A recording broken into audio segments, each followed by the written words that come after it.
Hey everybody, how you doing? Welcome to another episode of Mission Impact.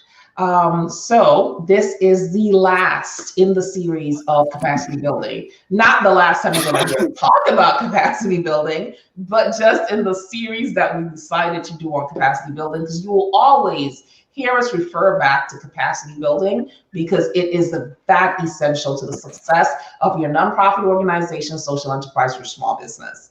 So if you've been joining us regularly, if you have not, I'm going to briefly recap what we have talked about in this 4-week series. The first part of the series was what is capacity? There we explain what exactly capacity is, because we know when people hear the word capacity, they automatically recoil because they think it's something huge and unattainable and it's going to take them so much time to get done. It is really not. So you need to go look at that video. What is capacity? The second one that we talked about is how do you show capacity? So you started your capacity building process. You're documenting it, most of all, so that you're able then to demonstrate your capacity to funders, to other people in the community when you're trying to build community partnerships or whatever it is that you're trying to do, or you're trying to get donations. People want to see that you're able to build your organization and you're moving forward. That's what capacity is about, right? So how do you show capacity? Go watch that video. And then last week, we talked about what does funding have to do with it, right? So you already know what capacity is. You already know how to show it. How does all of that relate to dollars and cents? And we talk about how the demonstration of capacity and capacity building can lead to you being funded by corporations, by individuals, or through fundraising. So we talk about all of that. When you get to a certain point of capacity too, you're not even looking for the funding is actually coming to you, right? So go watch that video if you have not been watching the video. And again, this is our last in this series of capacity building. And today we're going to be talking about capacity building for nonprofits and social enterprises. My name is Tracy V. Allen. I'm the owner of TVA Consulting. I'm an impact strategist, a social enterprise consultant, and a small business funding strategist. I have about 20 plus years in the social enterprise business or the social impact type genre. I am Daphne Pettis of On Good Ground Strategic Solutions, social, SOUCHIAL strategist, nonprofit consultant, and philanthropic advisor, helping you to get your stuff together in these nonprofit streets. That is my goal, my mission, and as they say, my purpose, to make sure that your nonprofit organization, as well as you as a leader, are successful and sustainable. My name is Boone. I'm owner of Boone Enterprises. I'm a nonprofit success strategist and a program development strategist. Like these ladies, I also have 20 plus years in these nonprofit streets, just helping nonprofits to clean it up, because nonprofits can be messy. And I know y'all have heard that every day, all the time. This is real talk, real life. You know, Daphne, you remember we talked about one time doing like the real nonprofit consultants. The real nonprofit consultants of the 501c3. Yes. Real life messy stuff that happens out here in these nonprofit social enterprise streets, y'all. And we're just here to really talk about this week about capacity building, why it's important, and what does capacity building mean for social enterprises and nonprofit organizations. And last week we talked about what funding had to do with it, and we were like, everything and nothing. But today I want to go back to everything, right? What is back to that everything? Because capacity building is it. That's the bridge that takes you to the funding. That's the bridge. And everybody's, main thing. I was talking to a client on last week, and I was asking her for reports because we were wrapping up, some reporting things. And she was like, do I have to do this right now? And she's talking about something else. And I was like, no, we're just trying to do this. And she says, okay, well, let's just make the main thing, right? Mm-hmm. And I was like, you know what? That's true, because I'm over here trying to ask you about stuff from over last month, and let's focus on this right here, making the main thing the main thing. And for us right now, the main thing is capacity building. And the reason why the main thing is the capacity building is because it takes you to these other places that you have to go to. You know, capacity has so many different levels. Daphne does, you know, a lot with leadership and founders, and we know that at ground level, leadership is where it is because you have the organization or the business has to start, and the tools and the resources and the leadership skills and you know the even things like education. And I always this fact, well, you know, you don't have to be a brain surgeon to do any of this, but you have to know what's going on in your arena. You have to know what's going on in your field. You have to know what your competitors are doing. Even if you're not competing, you have to know what's going on, right? It starts right there. And from that point, you get to the next step. So if my leader is doing this and I understand this and this is how I operate, what's going to take me to my next level of best? How do I build upon the strengths of my leader now to get us to that next phase, to draw funding closer to us? What do we do? And then how do we manage that funding once it gets there? Because it's all a systematic thing. So getting the funding is not enough. What happens when you get the funding?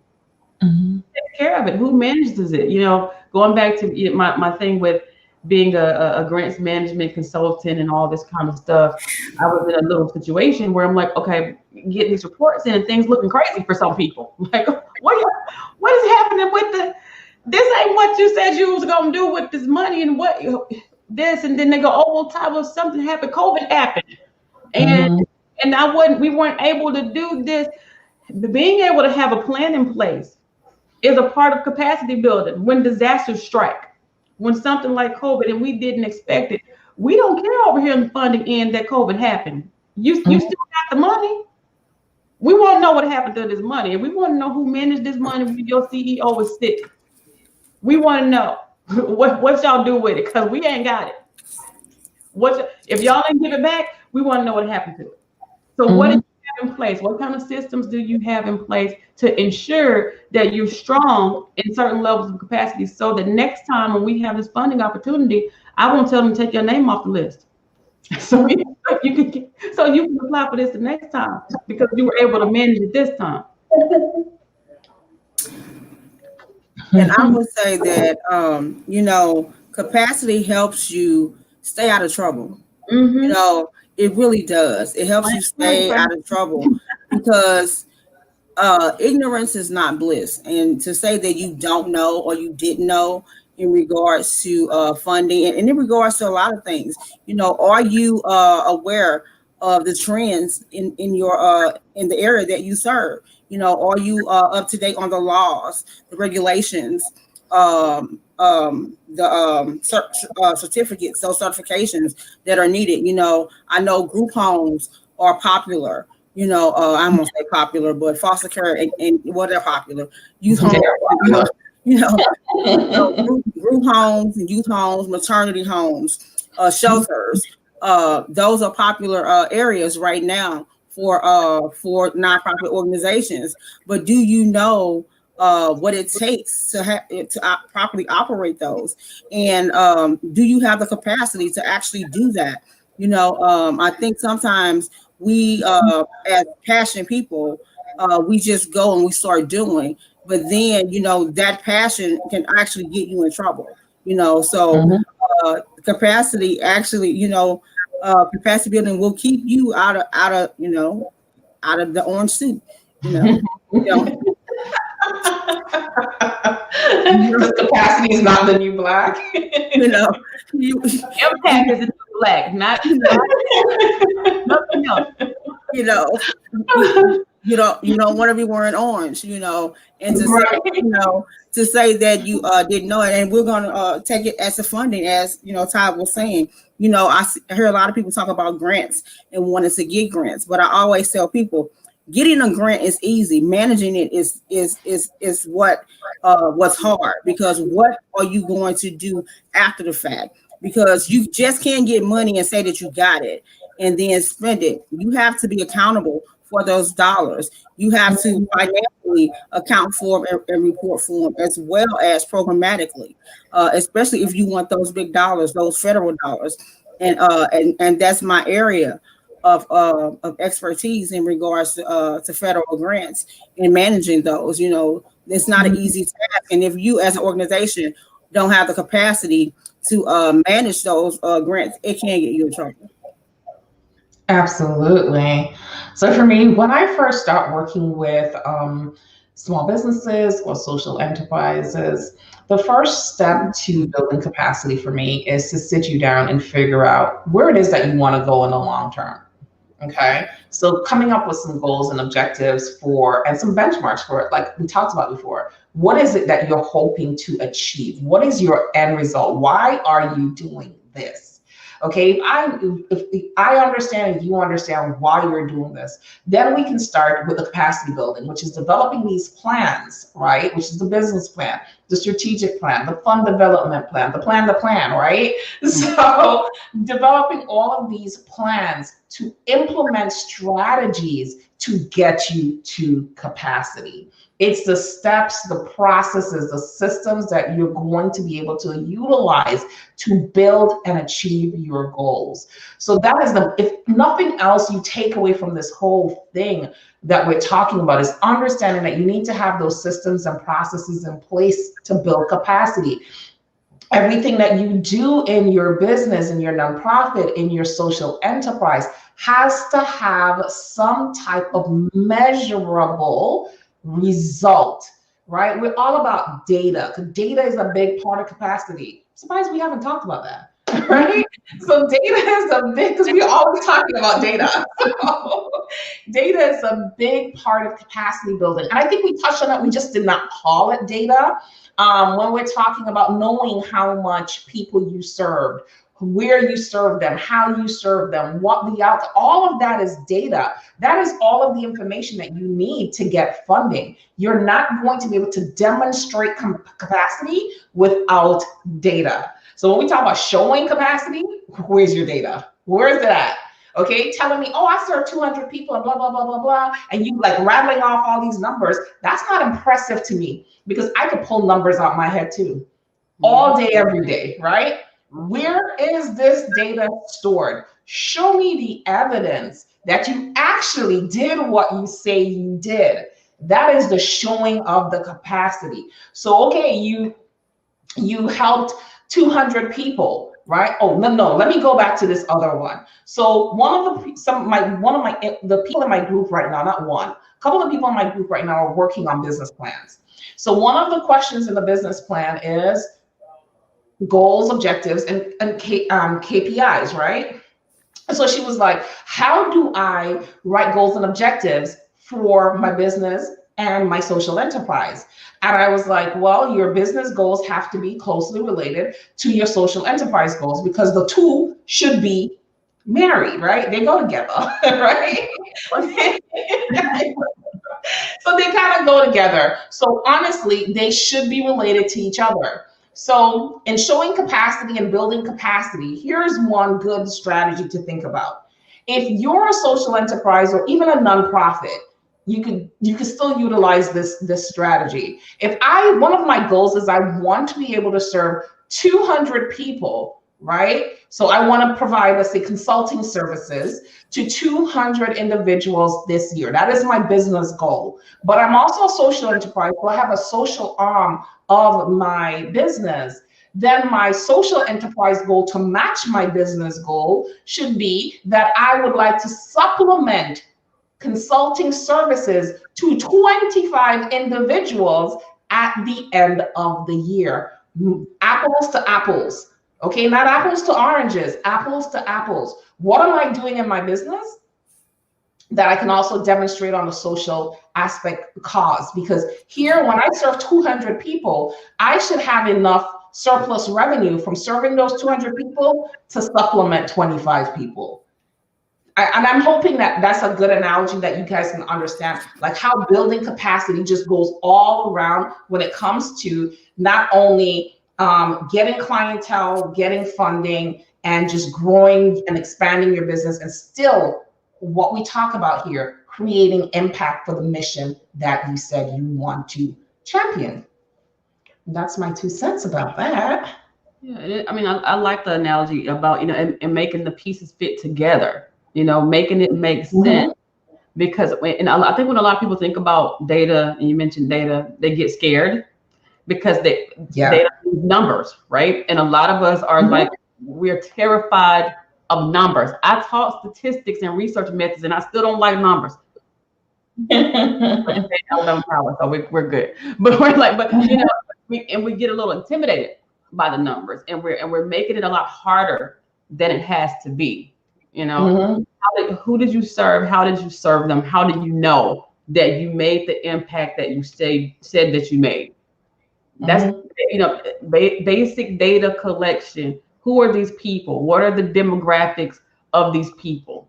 Yeah. What does it look like? I mean, how do you know you made a difference? What is your mission? Because we're talking about mission impact. What is your mission? How does that mission support your capacity goals? How does that go together? So your mission is to do whatever if you're gonna provide business services for people who couldn't otherwise afford them, that is your mission, right? If you're working together to build with your business to make sure you get this done, how are your capacity goals reflected in that mission? What is it that you're doing? So you're mentioning, Tracy, we're going to serve 25 people outside of our business so we can get this done. So now they're working together, and it still speaks to your capacity because you're able to do it. The fact that you're able to do it is a testament that you are at capacity. You're reaching your capacity marks. You're serving within the goals that you say you're going to serve in, and then you move on to the next thing. Further facilitate this mission. It's all about the mission and what kind of objectives can you draw out of that mission. Right. And like you said, if I get to my goal where I got my 200 people and I was able to subsidize 25 people who couldn't afford the full price service. Now, if I, as a social enterprise, go looking for an investment or PRI from a foundation, I'm able to say I met my capacity. I'm able to show that capacity. I'm able to give the data that proves that I am able to serve 25 people on my own, right? With my business thriving. So now next year I want to serve 150 people, but I haven't gotten to that capacity, but I'm able to show that I was able to get to the first leg of the capacity, which was serving 25 people. Now I'm asking you to take a chance and invest in my company so that I can further my mission and serve 150 people. You are more apt to give me money because I was able to meet the first leg of my goal, which was to get my 200 people in my business and supplement those same services to 25 people who could not afford to pay me the price that the other 200 people were able to pay. So all of that goes towards capacity building as well. Yep. Yeah, capacity, it documents your growth. It documents your growth, and it further proves to people as well as yourself that you are doing what you say that you are doing. Yeah. And that's really what it is. It's not that it's not really all about what you're not doing. It's really what you are doing, and you always have to have a baseline to know. Are you doing it? How effectively you're doing it, and if you're actually reaching those goals. And data is so much a part of that. And having those data systems in place to collect those numbers, those things are so important, especially in grants and grant funding, as well as just impact. Period. You have to have those numbers, that data to show impact. And to show that your organization is filling capacity, the capacity that it has been set up for and set forth of, that you're fulfilling your mission. That's all it really is. Yep. Yep, I like that. Filling capacity. It shows that you are upholding your mission, and it also shows that you are sustainable. Yeah, Mama, capacity is a really good demonstration of how effectiveness and efficiency work together. Yes. Because you have effectiveness meaning that we're doing this the right way. Efficiency is that we're doing this without so many bumps and bruises. We can get it done, but your capacity helps you to realize, hey, this is a balance right here, and we can balance this out because we're making it happen. and we have the ability to hold it so it can work. Yes, absolutely. All right. Well, that concludes another session of Mission Impact. Again, this is the last in the series of capacity building. If you have not watched the other 3 videos, please go back and watch them. And also, I want to put Ty on the spot, kind of, right? Because Ty, like these cups, let me see if I can get it. It's Mission Impact. I put the lipstick, but Mission Impact, and it has our names at the bottom. Are these going to be available for people to purchase? If y'all want them, sure, we got them. If you want them, we got them. Yeah, because I like it. I like that because I'm a coffee drinker. Yeah, it's very deep. You can look inside; it's all black inside. Yeah, it is a beautiful, beautiful, beautiful cup. Yes. So we're gonna see if we can get these for people who follow us on a regular basis. If you want to, remind yourself every day that you need to be impacting your mission. One of these, I feel like Vanna White. For support, probably fan. Yeah, we feel like it. Yeah. All right. Well, thank you everybody for joining us again for Mission Impact. If we do have the cups available for sale, we will let you know. We'll try to put the link in the description below so that you can just click on it and purchase the cup. All right. On